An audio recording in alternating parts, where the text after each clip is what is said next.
Hello, and welcome back. We're just gonna jump right in because I'm feeling a little nervous.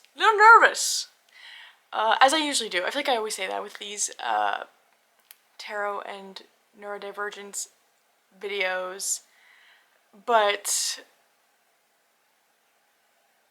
I also know just from, I don't know, my time in this space thus far that a lot of times bringing up the idea of collecting tarot seems to be oddly divisive sometimes for some reason. And that's not my goal here today. My goal is not to like be making some sort of groundbreaking statement on it or like stirring that up in any way. This is just something that's been swirling around in my brain for a few weeks now, ever since, interestingly, making a connection between my tarot collection and a brand new show. I say brand new, it's been out for about 2 months now, on PBS Kids that I have been loving so much and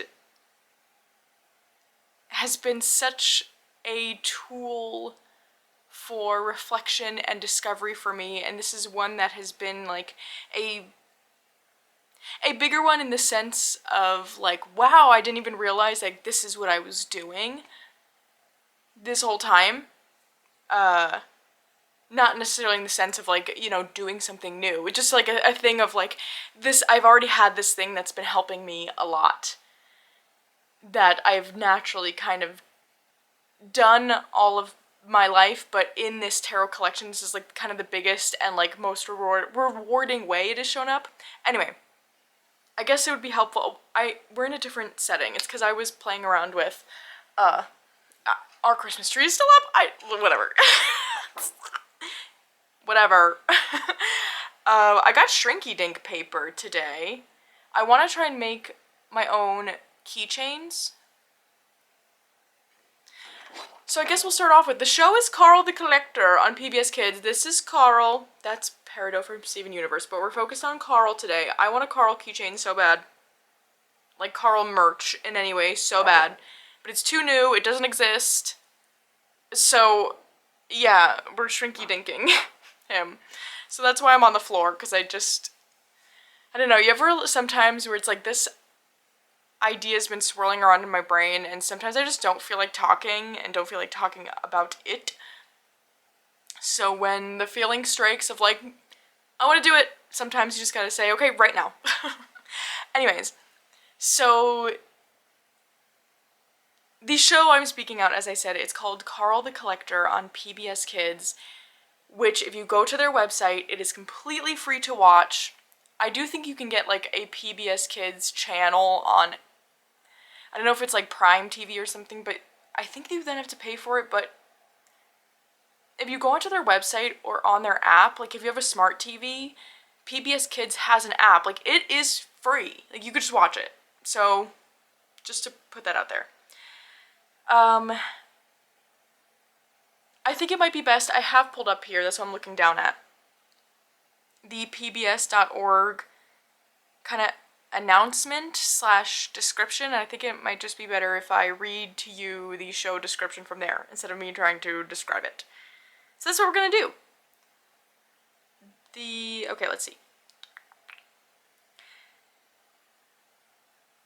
Carl the Collector follows the everyday adventures of Carl, a warm-hearted autistic raccoon who enjoys collecting things and loves his friends and family in Fuzzy Town. Carl pays extraordinarily close attention to detail and comes up with unique ideas that others might not consider. These traits have helped him amass his extensive collections, from autographs and bottle caps to fake mustaches, pet rocks, sweaters, and virtually everything in between, which can come in handy for solving problems around the neighborhood with his friends.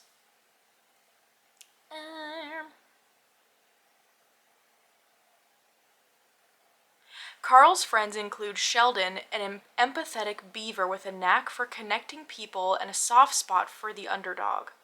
As Carl's best friend, he is attuned to Carl's unique logic and ways of looking at the world, sometimes helping him navigate complex social nuances when necessary. Carl's friend Lotta, a quiet and self-assured fox, is also autistic. She experiences hypersensitivity to loud sounds, powerful smells, and certain food textures, and has exceptional talents in art and music.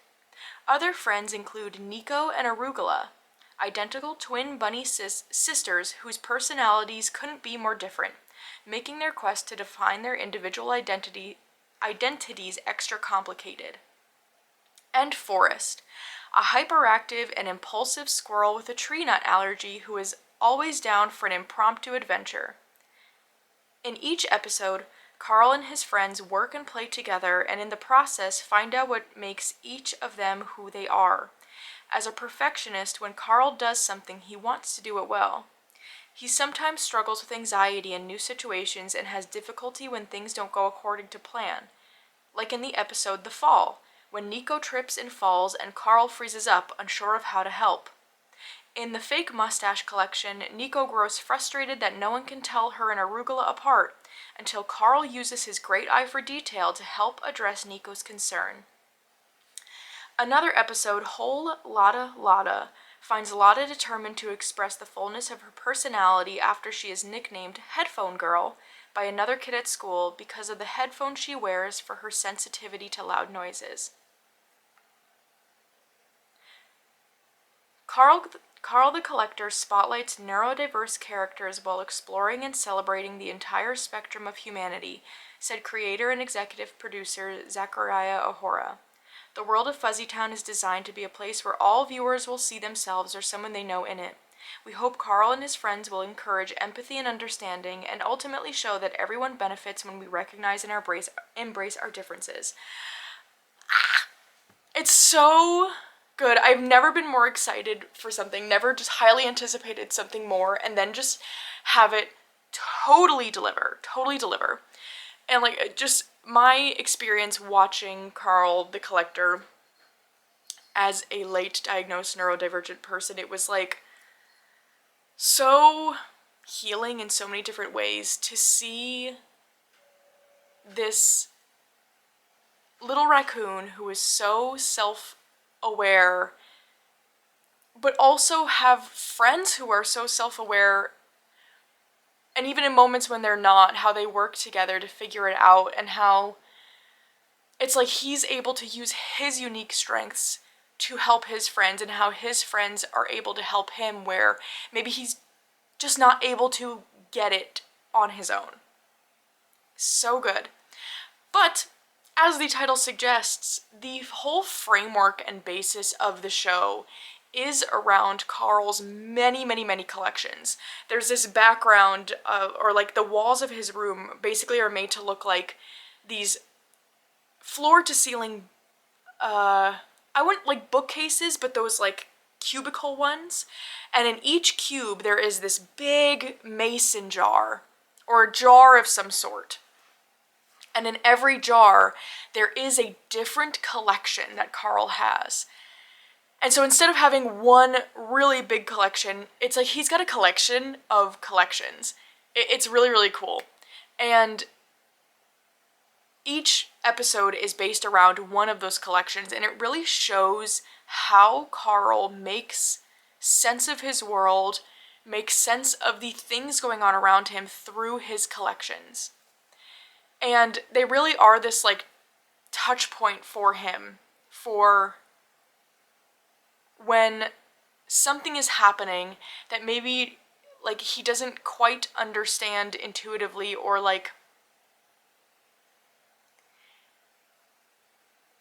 I can't think of another phrase other than he needs to make sense of it. He goes to his collections and can kind of use his collections to kind of find patterns and understanding and frameworks for things. I wish I could think of a specific example, but I don't quite know. Can't think of it. But anyway, so watching this show, I feel like there are so many different ways that I see myself in this character of Carl, and it got me thinking on how I have always collected something that I never really have realized that, like, I kind of was aware of this about myself, but I don't think I really have ever thought about how far back it goes. It was like, from my ability to collect something, I have always collected something. And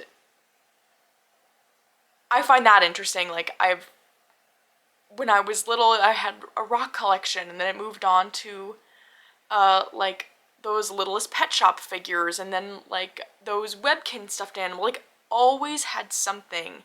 I collected notes, collected certain books, just always was going on. And I feel like I really lost sight of that and the joy it brought me in my very early adulthood,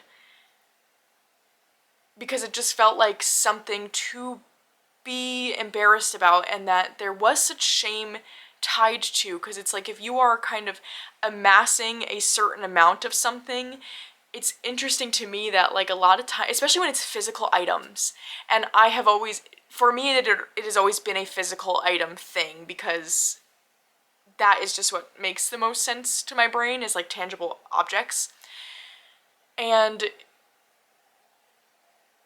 it's interesting how there is kind of this, from what I've perceived, and again, from what affected me in terms of, like, kind of stopping collecting things for a little bit, or just, if I did, it wasn't maybe as large amount of something as I would have wanted, but it really did, to me, feel like it was more of a halting of collecting things. And it was because there is this shame attached to it, and I perceived that being a collector of something very specific wasn't, quote-unquote, the normal thing to do. And so at that point in my life, being very undiagnosed, very much like all I wanted to do was to fit in. One of the ways that I, at some point, some way, somehow, perceived that was like, oh, collecting things, weird, not gonna do it. Again, this was the thought at the time. Obviously, I do not think that anymore. And so, now being in my later 20s, also I think really the pandemic definitely brought this on a bit. And at that point, it was like, it really lined up with the pandemic, entering into, no, I was still early 20s at that point, but, being out of college, I suppose, but then also gaining my own space. Right before the pandemic was when I got my full-time job. I was in a situation where I very suddenly, very quickly needed to move into a space and live completely by myself. Well, not completely. Me and Stevie, just two girls in our own living space. It was magical. Loved it. But it happened very suddenly, very unexpectedly. So, like, that happened truly a matter of weeks before the pandemic. So then you combine that with, like, this kind of isolation. And it was the first time, even though that was, like, a horrendous worldwide thing, of course, I'm never going to deny that. But on a very personal level, it was the first time that the only influence I was experiencing was me, myself, and I. Like, no one was looking at the things I was doing. No one was entering my space.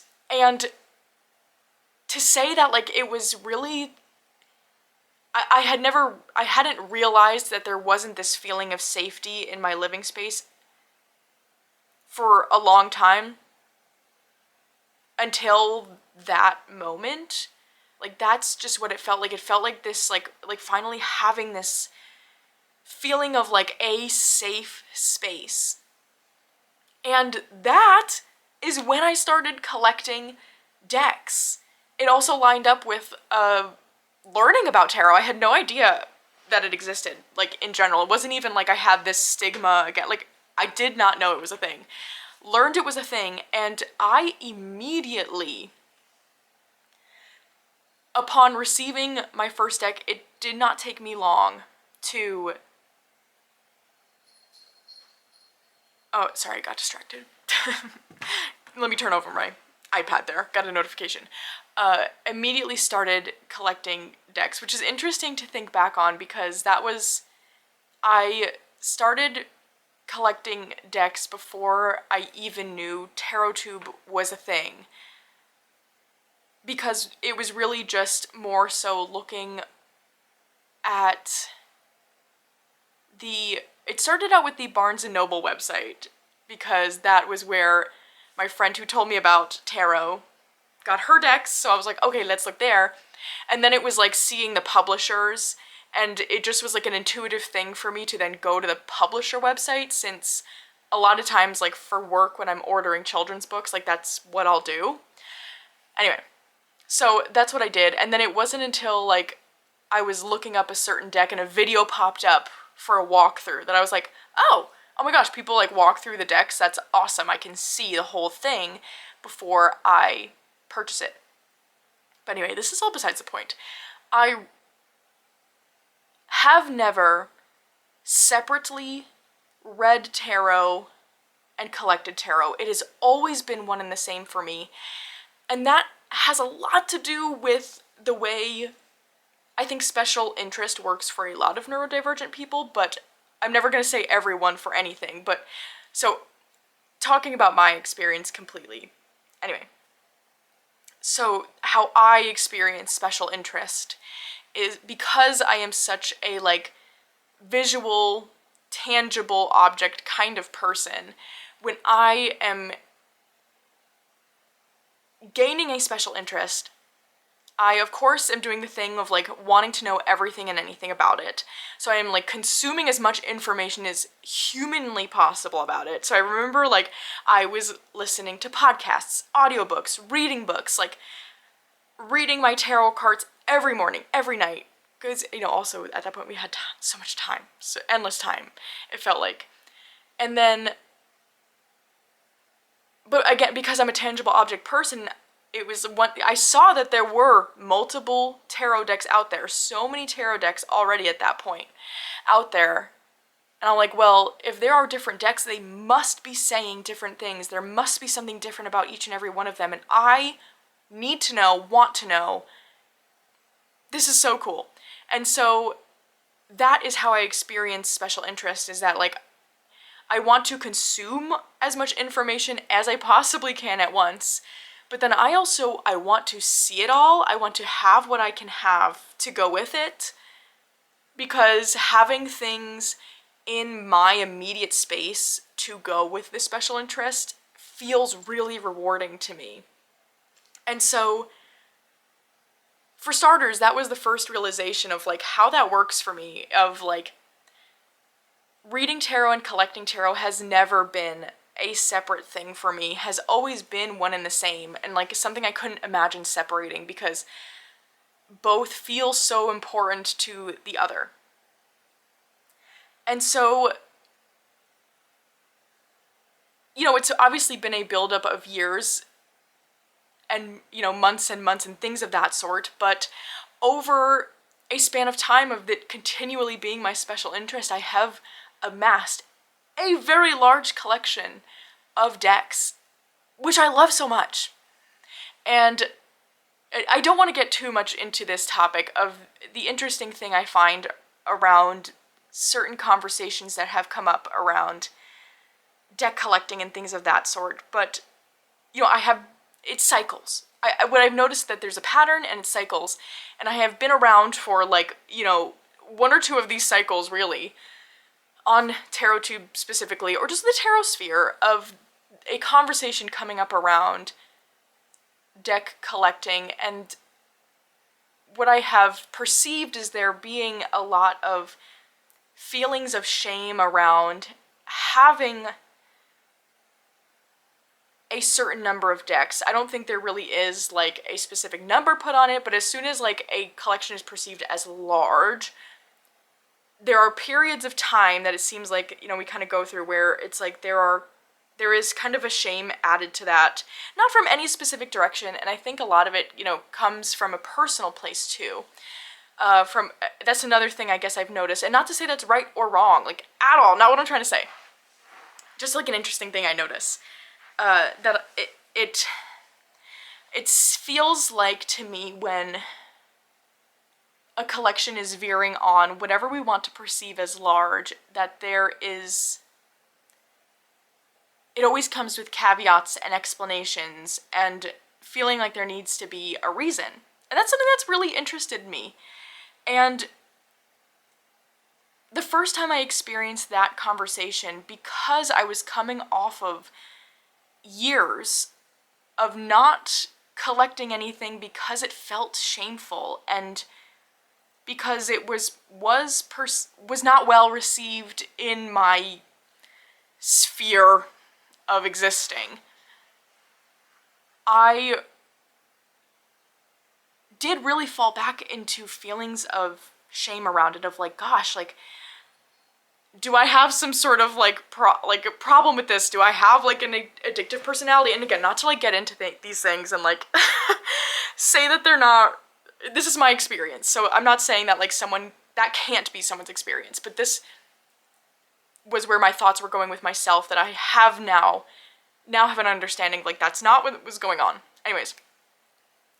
And so I can remember really deeply falling into just such a shame spiral around it and feeling like I wanted to hide the fact that I had a lot of decks, and then taking action to make it so that I didn't have so many. Feeling like I needed to like get rid of something. If I wasn't using it, what's the point in having it? Like all these things. What an interesting time. And I can remember doing that and remember feeling how awful it felt to be in that because of the experience of shame, but then also like now understanding that it felt like this thing of tearing away parts of this collection that does mean so much to me. And not to say that I never rehome decks anymore. I do. I have more of an understanding when I want to rehome something, because I just genuinely don't drive with it. And that feels okay to me. But it was like when it was the thing of like rehoming decks just because I didn't use it a lot, even if I liked it, it was like such a painful thing to be doing to myself. But I didn't understand why it felt that way at the time. And so since that, though, I have really kind of grown into a sense of, and through other people talking about it and having really helpful conversations around, like, just even the baseline of, like, if you've got the space, if it makes you happy, that's all that matters. And that was enough of, like, an understanding for me to come to with myself to, you know, stop that sort of cycle, that sort of shame cycle that I was falling into and I was feeling. And again, like, just that comes from an internal personal place that this realization, like I said, it hasn't like changed any way I go about things. This is just more now a reflection on like, oh, this is why these certain things felt this way. I'm really rambling today. Apparently I have a lot to say on this, so I'm so sorry if this isn't making any sense. But anyway, so I've spent a solid probably, I'll put it at like 2 years now of like really being comfortable of my own definitions of like what's the number I like to have, what is it that I like to keep, what's my process for like if I do want to rehome something. So like, you know, that's been all set and good and fine and feeling good for a long time now. But after, you know, watching Carl the Collector and really reflecting on the feelings it has brought up and the ways that I feel like I have connected to that character, I have come to realize now that the reason it feels like such a good thing to me to actively collect decks and to have a collection of decks, you know, I think those can be like two different things, alongside enjoying to read tarot and learn about tarot, is that my tarot collection and my deck collection, I'm calling it tarot collection, I mean like tarot and oracle and Lenormand, all the above. Having a deck collection is how I make sense of my world, and it's the tool I use to make sense of my world. So instead of like Carl having tons and tons, basically a collection, I have this one really main, really big thing that I collect, and I collect a lot of it, and it's how I make sense of my world, and it's such a touch point for me and brings such order. And I feel like this is where I'm going to really get off into different directions and not fully know how to explain it, but I'm going to try my best. But having that realization, it felt so good. Because I think my brain, I love to have a why. Do I need a why? I have really worked on not needing a why. But this is something in terms of like, I've always been a collector in some way, and collecting decks has really felt like a coming back to myself in that way. But I never knew why. Like, why did that feel that way? And like, I always explained it with like, oh, I just got like the collector's gene, but whatever that, you know, I didn't even know, I was just saying that. Like, didn't know what that meant. And now through watching Carl the Collector and seeing that, like, oh my gosh, like, through these physical objects, he is able to like make sense of his world and like exist in his world in such a positive way, and that's what I've been doing, and that's why I have liked it so much, especially given that tarot decks, oracle decks, in and of itself lend themselves so well to making point of our world. Not all of us, but a lot of us, that's how we even use them. That's our points in doing readings, is to just make sense of our world. So like that in and of itself is helpful, but then through like getting these physical objects, I'm able to make sense of so many different things. Just through all of the different art you get in them, all of the different lenses you get from people in the guidebooks. I can't even begin to explain like how helpful it is to me to even just go through guidebooks and see the different ways people can think about the same thing. That in and of itself is helpful to me, because part of my special brand of neurodivergence is that I have a hard time with, I believe the term is cognitive empathy. I have a lot of emotional empathy where like I can feel what other people are feeling, but when it comes to that term of like putting yourself in someone else's shoes, actually doing that is something that does not, like, is very, very difficult for me if the other person isn't willing to spell out exactly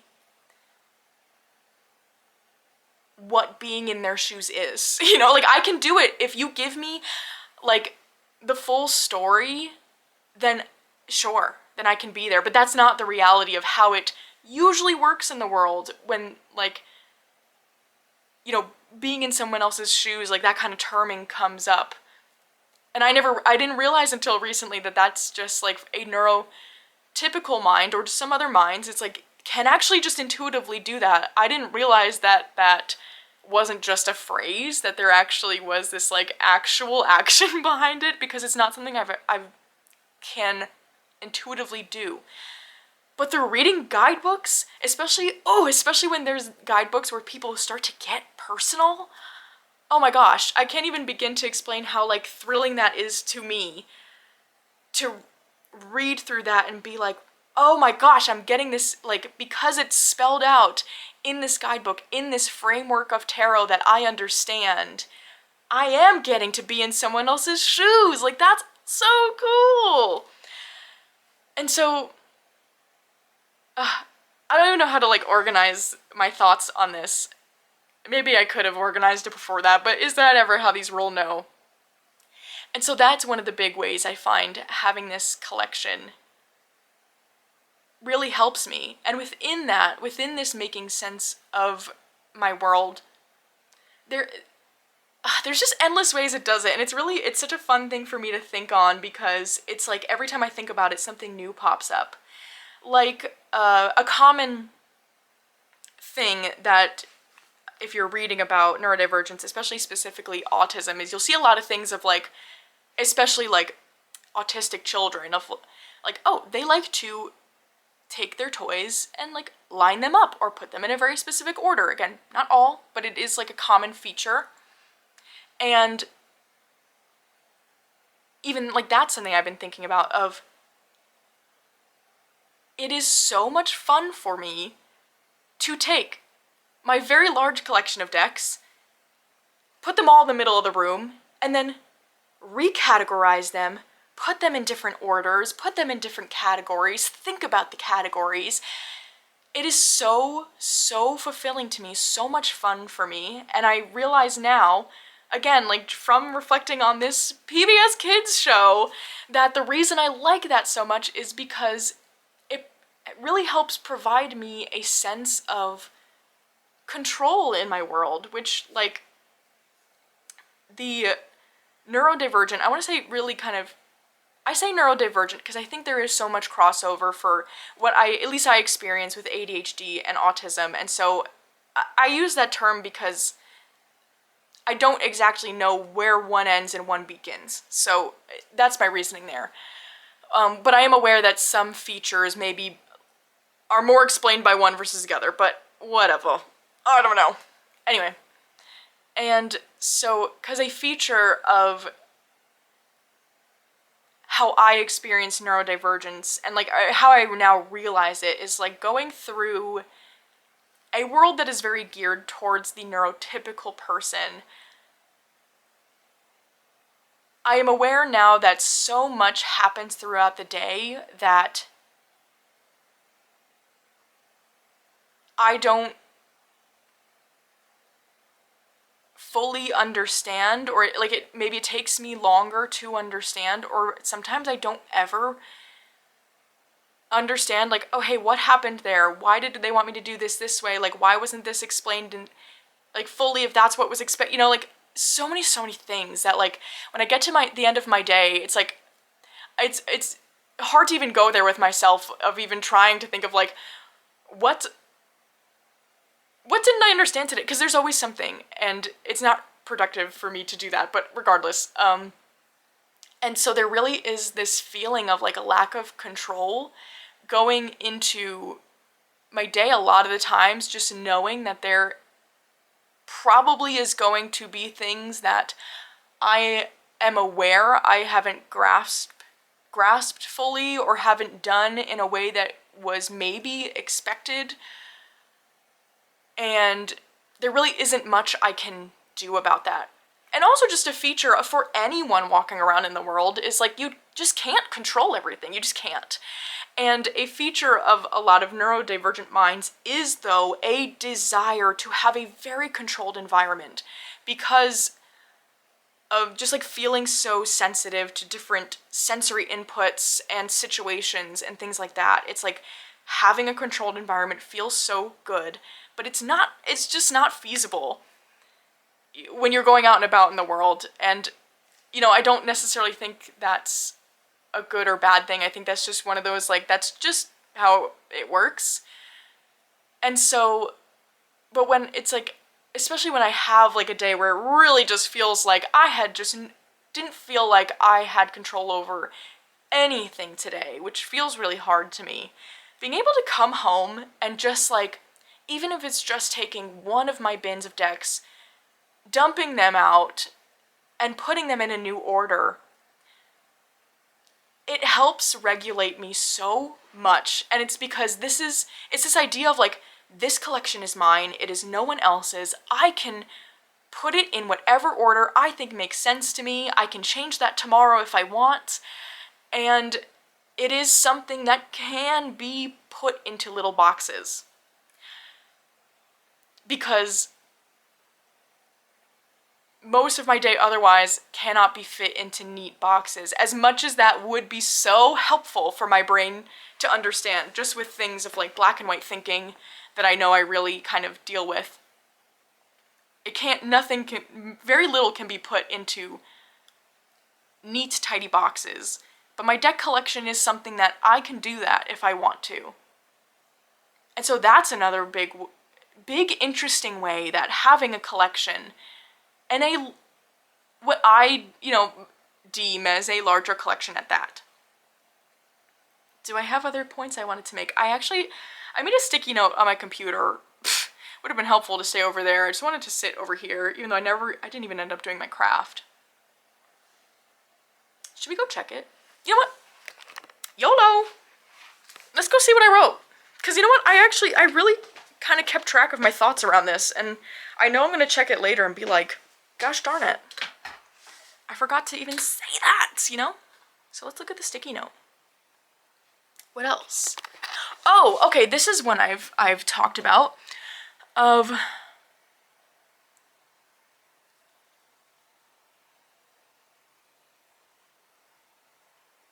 Well, do I want to say, it does help me with transitions. No, it does. It is like, and I think, okay, so here's what I'm going to go into now. What I'm going to get into is like having a larger collection in terms of having so many different styles of decks that really can portray anything under the sun, any sort of specific topic or season or mood. Having decks that like really represent all of those spectrums for me. And like having a large collection really helps me with that, where it is very rare for me to want to find a deck to relate to a certain mood or, again, like hobby or interest or thing going on in the world, season, and not have at least one deck that I can be like, oh yes, this fits the bill. And that in and of itself is really helpful to me, because having a tangible object that I know really well, like I do with tarot, that relates to my special interest, being able to kind of, when I am experiencing a feeling or a scenario or interpersonal thing that like I get this, when I'm not understanding, it's this very specific feeling I get of kind of like panic and sadness of like, I know there's just something I'm not picking up right now, that it seems like maybe I should be. I use the word should. I shouldn't. I try not to use the word should, but I couldn't think of anything else there. It's so helpful for me to be like, okay, what deck do I have that is relating to this right now? And being able to like pause for a second, engage with my special interests, find that perfect deck, and then just, even if I'm just sitting with it, sometimes I don't even take it out of the box, to just sit with it really just helps me make so much sense of whatever it is that's going on, and just gives me the time and space to process it and take that little bit more time I need sometimes, rather than just instantly reacting. And also, having so many different tarot decks helps me to express myself when I need to. I am almost always a seasonal and a mood reader, but most importantly to me, a mood reader. So when you see a lot of times I post my daily, my morning readings on Instagram. When you see the decks I'm using there, a lot of the times it really reflects either like the mood I'm in or something else I'm really interested in at the time. And picking out decks to use that perfectly feel like they reflect my mood, the space I'm in, where I'm at, something else that interests me, something that's exciting me, or whatever it is, really helps me to express myself, because putting anything like that into words, again, really difficult for me and really just doesn't come naturally. But if you ask me to like pick a deck, I could like instantly, I can do it, because it's this tangible visual thing, and that makes so much more sense to me than any sort of like ideas and concepts around like emotions and ways that, like, reasons I do what I do, you know, like that, more conceptual things. So yeah, that's really a big one, is it just helps me to express myself, which is so cool and so exciting. And then I think, this is what I'm gonna say, because I can see on my camera that I've been talking for 40 minutes.